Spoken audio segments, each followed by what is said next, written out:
Hello friends, कैसे हैं आप लोग। उम्मीद करता हूँ आप लोग बहुत अच्छे होंगे। दोस्तों, ये क्लास है उन लोगों के लिए बहुत इंपॉर्टेंट है जो अंग्रेजी बहुत कम समय में और बिना बहुत सारे रूल लिखे हुए, बहुत सारे रूल याद करके, ग्रामर ये सब छोड़ के बहुत ही कम टाइम में अंग्रेजी सीखना चाहते हैं। उन सब के लिए बहुत इंपॉर्टेंट क्लास होने जा रही है। बहुत अच्छे इसमें मेथड्स यूज़ किए गए हैं, बहुत अच्छे ट्रिक्स हैं इसमें। तो इस तरह से आप बहुत जल्दी अंग्रेजी बोलना सीख सकते हैं। अगर चैनल को मैं अभी तक सब्सक्राइब नहीं किया है तो जल्दी से कर लीजिए और फ्रेंड्स में शेयर भी कीजिएगा।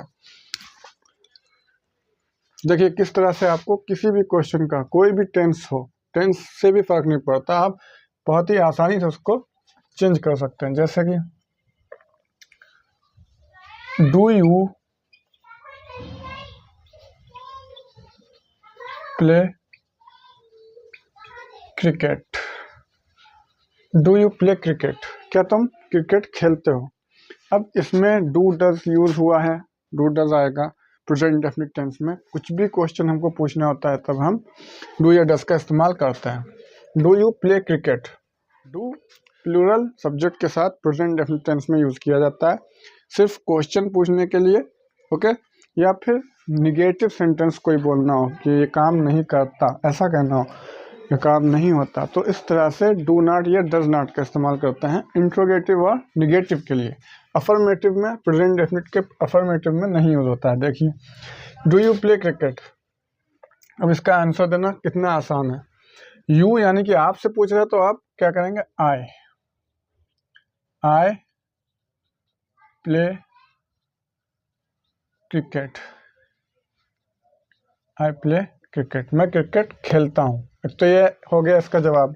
या तो आप इस तरह से जवाब दे सकते हो या फिर नहीं खेलते ये बोलोगे, दो में से एक जवाब आपका होना चाहिए।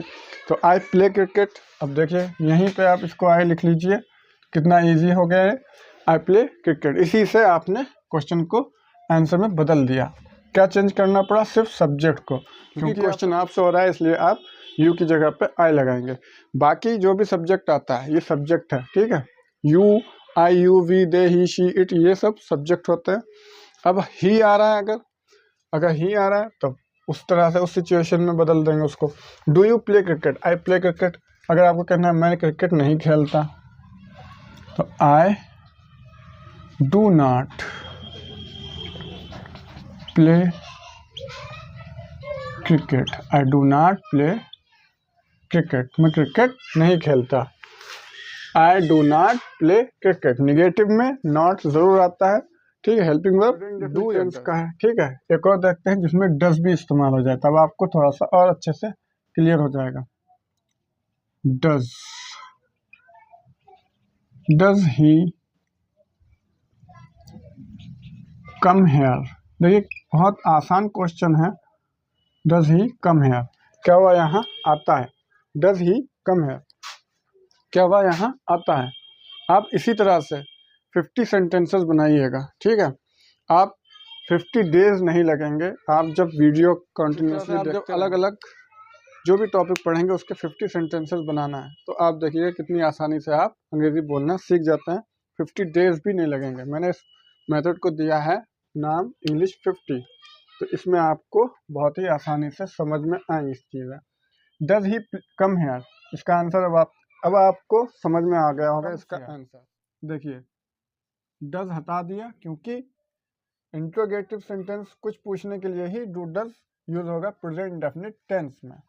प्रेजेंट डेफिनिट टेंस में कोई काम होता है या पूछा जाता है क्या होता है या नहीं होता है, इस तरह के, यानी कि कोई क्रिया होती है या नहीं होती, ऐसा पूछना होता है प्रेजेंट डेफिनिट टेंस में। तो ही कम्स हेयर, ठीक है, हो गया answer.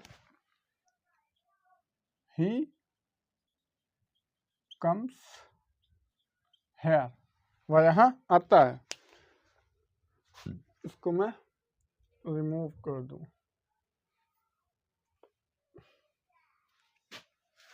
Does he come here, क्या वह यहाँ आता है। ही कम्स हेयर, वह यहाँ आता है। अब वह यहाँ नहीं आता है और ही है सब्जेक्ट तो वही रहेगा। ही के साथ हमेशा डज ही आता है। He does not come here, वह यहाँ नहीं आता। He does not come here. अब हम किसी और टेंस का कोई भी सेंटेंस लेते हैं, किसी भी टेंस का कोई वाक्य ले लेते हैं।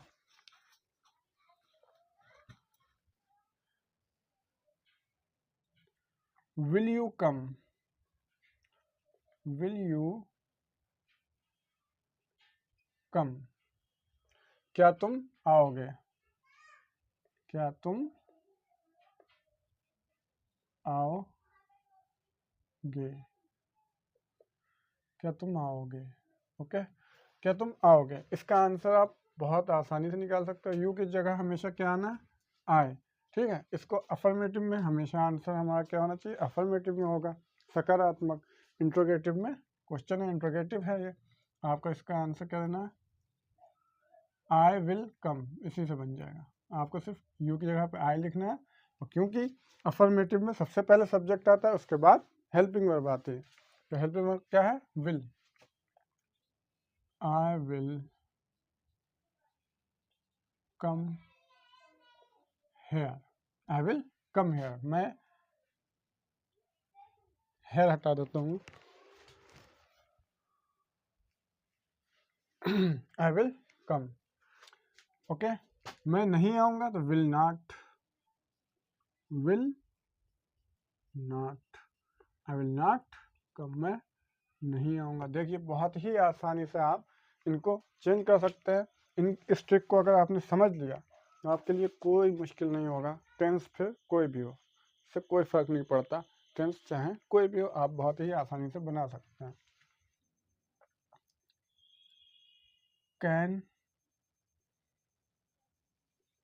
Can you help me,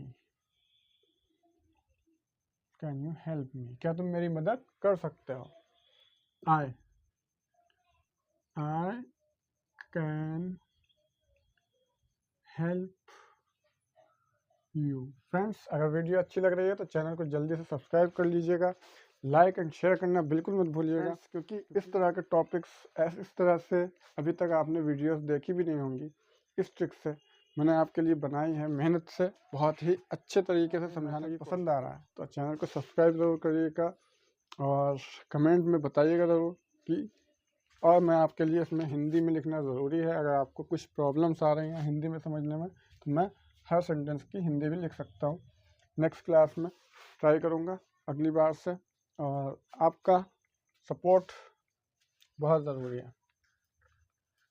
I can help you, ठीक है, मैं तुम्हारी मदद कर सकता हूँ। मैं नहीं कर सकता मदद, तो I can not, I can not, sorry,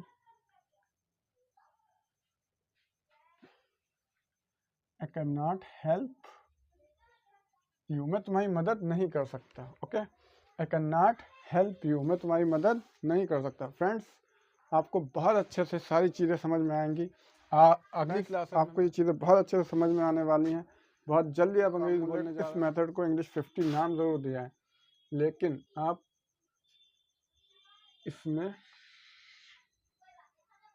इसको मैंने नाम दिया है, लेकिन आप 50 डेज भी आपको नहीं लगेंगे अगर आपने इस ट्रिक से, इस मेथड से इन चीज़ों को समझा। नेक्स्ट क्लास में मैं और भी चीज़ें समझाऊंगा। आपसे यही कहना है कि चैनल को सब्सक्राइब कीजिएगा, फ्रेंड्स में शेयर करिएगा। Thank you.